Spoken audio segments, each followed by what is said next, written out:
Ladies and gentlemen, at this time I would like to sing a little song entitled, Mabel, Get Off the Table. The $2 is for the beer. Just a minute, miss. This is my spot to sing, and I have a number dedicated to my girl, entitled, I Kissed Her Red Ruby Lips and Left Her Behind for You. My good man, if you don't leave, I'll have you ejected. Yes, and I'll have you injected. You are becoming very irksome. And you're jerksome.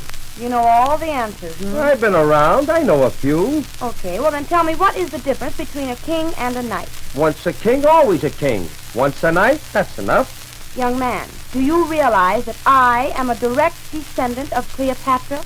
Have you ever heard of Cleopatra? Sure, she's a waitress at Sloppy Joe's. For your information, Cleopatra was a famous vampire.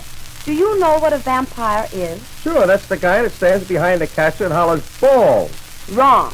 Why, a vampire is a woman that will take your heart in her hands and squeeze it until she squeezes every drop of blood out of it. Can she do the same with a banana? Oh, no.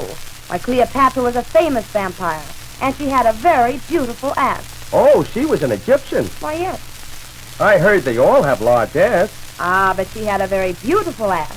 Why, people came from miles around to see Cleopatra's ass. I'd go a long ways myself to see a beautiful ass. Why, every day Cleopatra would stroll in the garden with her ass following behind her. Hell, that's where her ass belongs. Why, she would stroke her ass. Well, maybe that made her feel good. Cleopatra would even play games with her ass. Hell, they've been doing that since the beginning of time. Why, she would walk into the garden, dig a hole, and put her ass in the hole.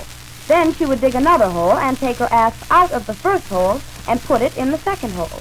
2 holes in one ass? Boy, she should see Ripley. Sometimes she would lose her ass.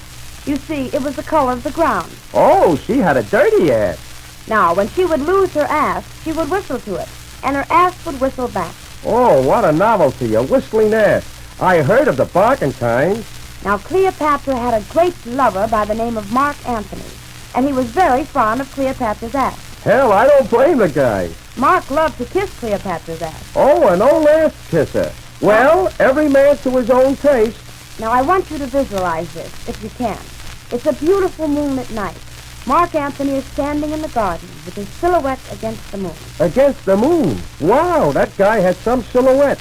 Cleopatra walks into the garden with her ass under her chin. Hell, she must have been a contortionist. She sneaks up behind Mark Antony and bites him in the back of his neck with her ass. Her ass had teeth? I never heard of one like that. I heard of the snapping kind. Now, Cleopatra digs a hole and puts her ass in the hole. She lost her ass. Do you know why she lost her ass? Sure, she didn't know her ass from a hole in the ground.